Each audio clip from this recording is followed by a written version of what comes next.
All right, and welcome back to The Balance. We've got almost all of it in the books, our Bump Day edition. Thank you so much to Matthew-Embury, who's out at the Indianapolis Motor Speedway. Cars are on the track doing practice. Today is it. Today is Bump Days. We're going to have our field of 33, and then tomorrow it's qualifying and or pole day. So tomorrow we will know the running order of the 102nd running of the Indianapolis 500. And so we appreciate all you non-race fans for hanging out with us, and we're going to get back on point. I promise you after next week we'll be back on point with our show points. But joining us in the war room is Mr. Rick-Riggin, our executive producer of The Balance, and we're standing by for Mo from the BS Sports Show. How are you, sir? Hey, pretty good. Hopefully the rain holds off for you and Matthew up at the track today. And it's not just here in Indiana. I think God is pissed off at horse racing too, because the track, I just saw that runs tonight. I just saw the track. It's just as sloppy as the Kentucky Derby was 2 weeks ago. And maybe that plays great for Justify. He looked great in the slop. Maybe that's an advantage for him today too. Justify. We'll see what happens. So we're going to get into this conversation. Today's the royal wedding. Hey. And I love that tweet you sent out, by the way. That's pretty good. Yeah, that's the only royal wedding I'll recognize is the Macho Man, Randy Savage, and Miss Elizabeth. I honestly cannot think of anything else off the top of my head that I care about less than the royal wedding, a royal baby, anything they got going on over there at that royal family that does nothing that I see other than just have a lot of money and just be, kings and queens and whatever. I don't know what they really do, Didn't we fight a war like 100 years ago to get away from the Brits? I don't know. Joining us now, who is the official royal wedding watcher, the Prince Mo from the BS Sports Show. Prince Mo, how are you, sir? Good. Are you glued to the royal wedding? Not for even a second. Oh, man, you don't know what you're missing, buddy. That's what I was just saying. I cannot think of anything off the top of my head right now that I care less about than that royal wedding. I don't understand the obsession the media has with this. I mean, we have real news going on. I couldn't even watch the Today, and I'm not really a big Today Show fan, but I couldn't even watch it this week because it was like, no.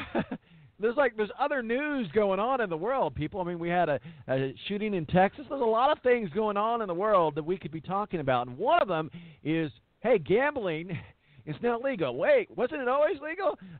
Gambling's been legal in the United States for a long time, but sports gambling just become legal. So Mo is our resident gambling expert.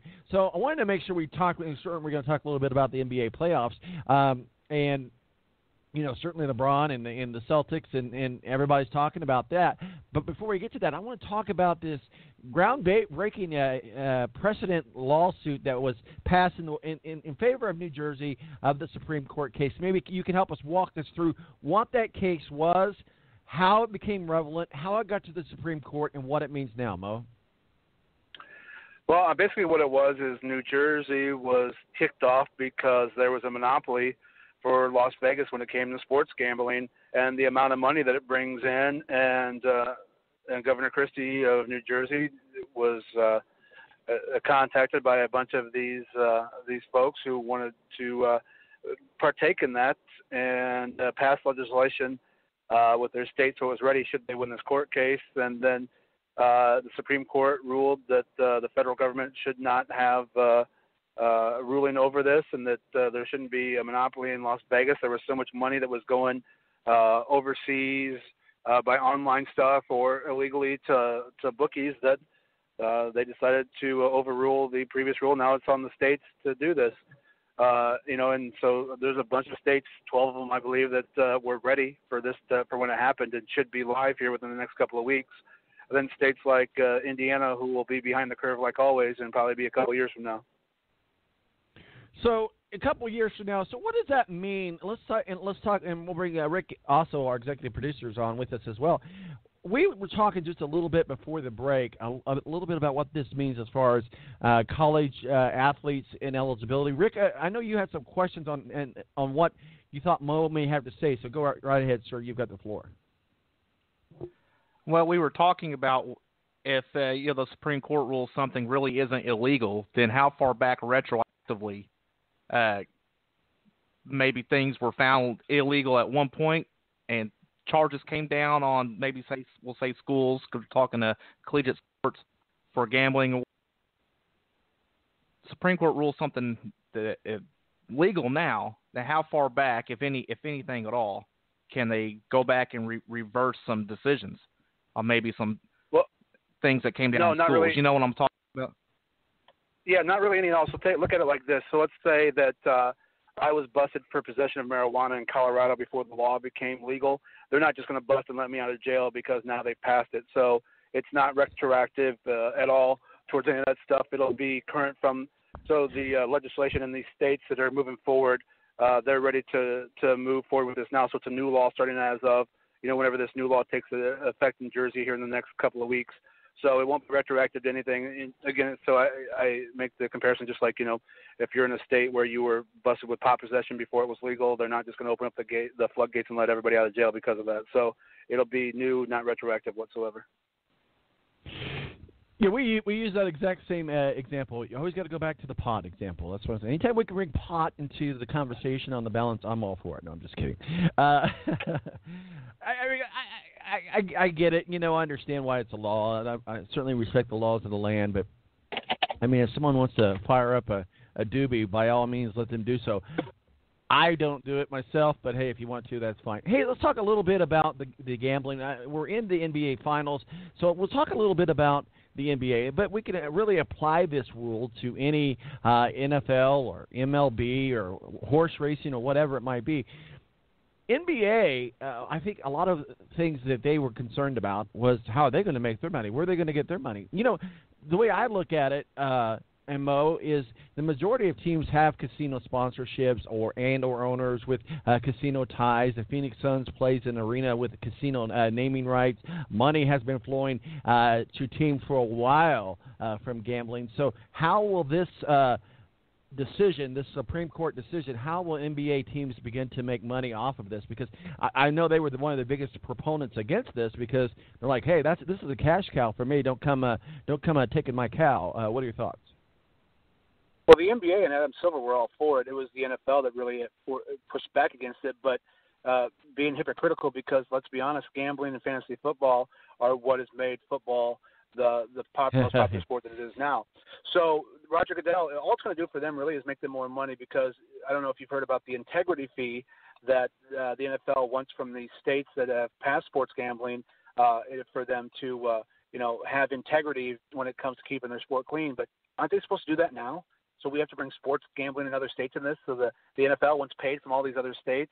It's just unbelievable. So if nothing else, I think this backfires PR-wise on the NFL, like it seems like everything does for them in the past couple of years. But they want an integrity fee to keep the sport clean, referees and players and things like that. It's asinine. For the NBA, I think it's going to be important for Adam Silver for referees to look at so a Tim Donaghy situation doesn't happen again, to where he had talked about he was throwing games or manipulating calls to cover point spreads.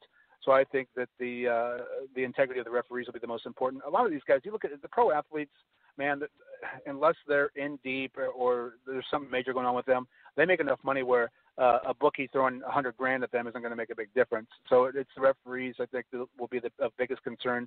And I think that, with the NHL, with the Vegas Golden Knights, they've proven that a sports team can not only thrive in that city, but be free of what everybody's worried about with all the gambling. So I think the other states passing these sports gambling laws and allowing it will make it more prevalent for more teams to be there. I would think you would see an NBA team there within the next 4 or 5 years. The Raiders join here in a couple of years, and you get the Vegas Golden Knights to much success. So if nothing else, I think it helps the pro sports teams in Vegas as well. Well, we know the players are going to get a cut because sponsorships fall under basketball-related income, or BRI as they call it, and players get a 50% of that money. So there's going to be some sponsorships involved in that. Mark Cuban said that it was been very outspoken, in favor of the legalized sports gambling, said Monday that the Supreme Court justice ruling doubled the value of professional sports franchises in a second. Now, here's my thing, and I know I'm going to be that old man get off my lawn. Okay? So if this is such a good thing, if this is what we're going to, if this is the trend we're going to, and we're getting in line with the rest of the world, if you will, and if we're to believe what Mark Cuban says, and we know that players can get a cut, first of all, what keeps players from doing a Pete Rose? And then second of all, double that question up.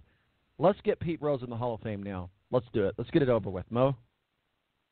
So what keeps players from doing this, pro players, is the fact that when a large bet comes in like that, it's heavily scrutinized, right? So if I'm a player and I'm looking to on my team or what have you, and a bet that large comes in for it to make sense for them, it's heavily scrutinized. So with the technology now is so much different than it was when Pete Rose was doing it. It would be instantly, I think, noticed. And again, look at it. These players have so much to lose when you look at what they make now as opposed to what they made then. And it's just an asinine thing for them to do because I think it's so much easier caught now. And would you give up a $12 million a year salary to make $100,000 on a couple of bets? I wouldn't. So it's going to be tracked down when large bets come in now, where they come from, whether it be an associate of the family or what have you. So I'm not too worried about that. I mean, and honestly, for Pete Rose, he should have been in the Hall of Fame a long time ago, I think, and just not able to hold a job in Major League Baseball. For the teams, as far as doubling their worth, I think Cuban's on the money within the next 10 years. I think it does help double the worth of these franchises. I think you'll see, a gambling lounge like they have in soccer overseas at some of these arenas or some of these stadiums. And with the amount of money that'll pour in on it from these other states where these pro leagues will get a cut, I think it will easily raise the value of these franchises a ton. So if you look at it this week where the Carolina Panthers sold for $2.2 billion, 5 or 10 years from now, that'll seem like a bargain. Well, absolutely. Rick, you're up. What are your thoughts? Questions for Mo on the gambling or anything for that matter? All right, so one of the rumors that I've heard, and this is Sports Talk Radio rumors, and this is a perfect platform for it. So for the NFL anyway, they're always behind and always have this big debacle and everything. But talk about the players getting a cut of this. I've already just been hearing that the NFL Players Association anyway won't get a cut because the NFL is already looking into using whatever money they were going to use for the NFLPA to put that towards like an anti-tampering, kind of like a security basically to keep officials from tampering with games and whoever else could be involved with the outcomes of games. So is that something that you've heard, a rumor or anything like that? So what it is they're not taking from the NFLPA money. What they are is they're wanting to charge these states what's called an integrity fee. And so each state that participates in sports gambling will have to pay a certain percentage to the league for their integrity fee in order to try to do this program, not from the NFLPA. So the money that the NFL disperses to franchises, that's a cut of this, will affect players in as far as what football related incomes that they do get already guaranteed from the league and from their contracts. So it doesn't affect them as far as that goes. The NFLPA is a separate entity. What most of their money does is help defend players in legal matters or in disputes with teams or taking care of retired players that have faced life-threatening injuries or injuries from football. So the integrity fee is something that they're looking to charge the states for, and not the NFLPA. They're looking to charge the states this integrity fee.